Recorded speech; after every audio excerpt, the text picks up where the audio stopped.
So today I will be talking about my heart defect. My heart defect is called prolonged QT syndrome. And before I go on about prolonged QT syndrome, I want to say a heart murmur is not the only heart defect. It is the most common heart defect that people have, but it is not the only heart defect. My heart, I'm so tired of saying heart defect. My heart problem is a rare condition. So basically, you guys, I'm sorry, I had to kind of Google my heart defect because I know a little bit about it, but I'm not really spot on about it. So I want to give you guys the correct definition of prolonged QT syndrome. Prolonged QT syndrome is a heart rhythm condition that potentially causes fast can potentially cause fast chaotic heartbeats. I'm so stupid. Cause fast chaotic heartbeats. These rapid heartbeats might trigger a sudden faint or seizure.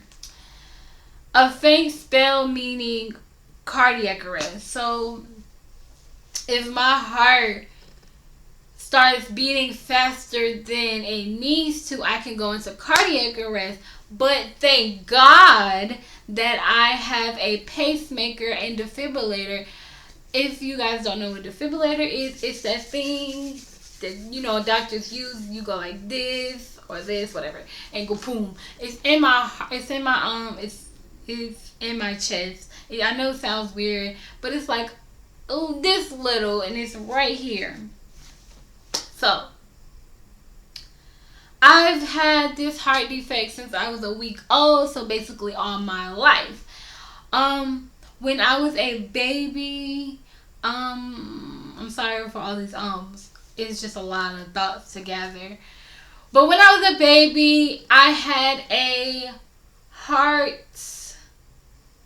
pacemaker about this big in my stomach right here. Yeah, I can't see that, but right here. And imagine being a baby this small and having something this big in you. Like, that's crazy. But as I got older, they switched it and they moved it from here to here.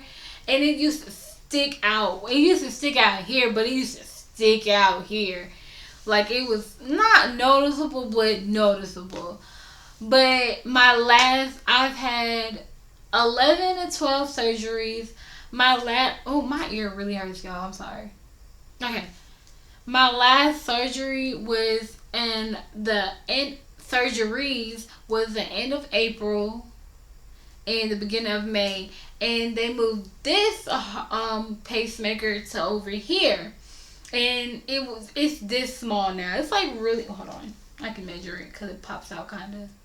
It's this small. Yeah, it's about this small. So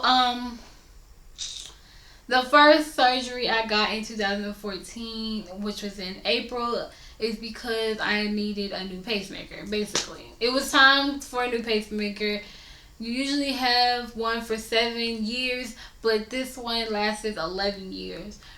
So, yes. Then I had to go back. So, the surgery that I had, my first one was at Eggleston Children's Hospital. And this is my last year there as a patient because I'm about to be 21. So anyway, that's just random. Anyway, basically, I had an opening right here, if you can see. But you can't see it no more. It's closed, of course. But I had a little hole right here. And it kept on oozing. And so we went back to the doctor, and they was like, you need surgery again because if I don't, bacteria can get in my heart and I can die, basically. So that surgery was immediately the next day. So I am fine. I am well. The pros and cons about having a defect. So I'm going to start off with the pros. No. I'm going to start off with the cons. Okay, when I was younger, it affected me more because I couldn't do the things that I wanted to do, as in cheerleading, dance, like big cheerleading competitions, not the little, on the side cheerleading. Like, I wanted to do flips and all that. I can't do that. I wanted to run track, do soccer, all of them activities that I couldn't do. I was upset. I had a breakdown or whatever. I think that's really the only con that I feel like I've had with prolonged QTC syndrome and being in and out of hospital, but it is what it is. But the pros about it is when people ask, they seem so interested in it. Like, it's like they want to know more, and it kind of gets annoying, but it's like, oh my god, you want to know this about me? But that's a pro. People seem so interested. Either they're nosy or they really are interested. Okay, and then also another pro about it is for me, I went to this camp called Camp Braveheart. It's for other children ages 7 through 18. I don't go there no more, obviously. But you get to meet a lot of people with also your heart condition or more people with different other heart conditions. And it's like you feel like when I was younger, I finally felt like I wasn't the only one. Having sisters that don't have an issue, nobody in your family has a heart issue, it really like kind of affects you because they feel like, okay, they was raised around you, they know what you go through. But if you don't really have the issue or the defect, I can't understand what a cancer patient goes through because I don't have cancer. So I wouldn't expect my mom and my sisters to understand what I feel honestly about my heart condition because they don't go through it.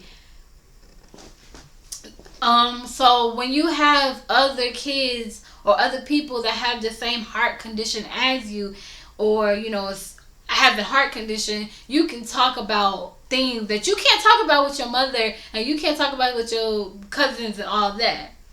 It's just better to talk about it with a person that understands what you are going through. This is not to do what I was talking about, but somebody messaged me on Instagram a while back and they was like, how do you deal with having scars? How do you be so confident with having scars? And this is another reason why I feel I'm so confident. And it goes all into cutting my hair, but we'll get to that later.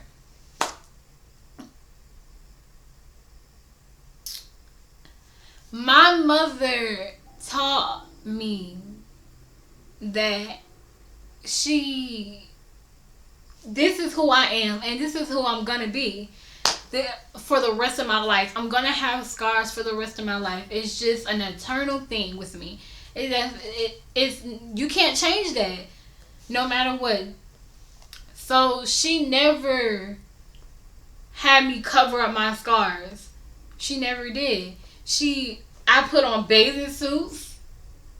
I put on crop tops, crop tops, halter tops. I put on the outfit that I have on now because of my mother. And I feel like if somebody doesn't teach you to love yourself and love the flaws about you, then you can't accept who you are. So sometimes I forget I have scars. I really do. It's just me. Like when you get a tattoo, I don't know if everybody forget they have a tattoo, but it's like just a part of you. So I just forget that I have scars. Sometimes I look in the mirror and be like, oh, you got a scar? But it's like when people ask about it or stare, I know why they're staring. And sometimes I want to be like, this is me. Who are you? But I had out of all of this, out of all having a heart condition, my mother is a person who has made me strong. I feel like I'm about to cry and I don't need to cry. But my mother has sacrificed. I feel like I'm about to cry. I don't want to cry. Okay. I'm so dramatic, y'all. Okay. Okay.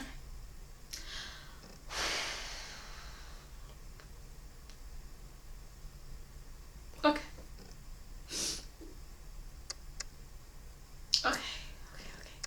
My mother has sacrificed so much, not just for my sisters, but for me.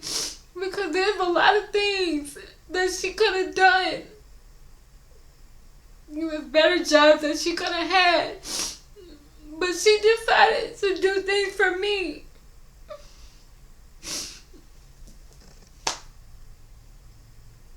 And my mother is my biggest inspiration. This